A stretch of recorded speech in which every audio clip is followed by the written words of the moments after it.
إله إلا الله. والشرك ربنا آتنا والشقاق في الدنيا والإنفاق حسنة في الآخرة وسوء الأخلاق حسنة وقنا عذاب النار.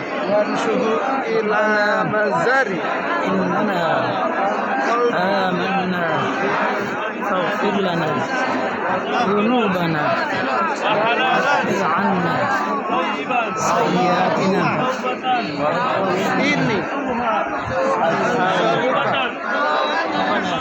رضاك والجنة آمنا وأعوذ بك ومغفرة ذنوبنا من سخطك واغفر عنا سيئاتنا والعفو وارفعنا مع الأبرار.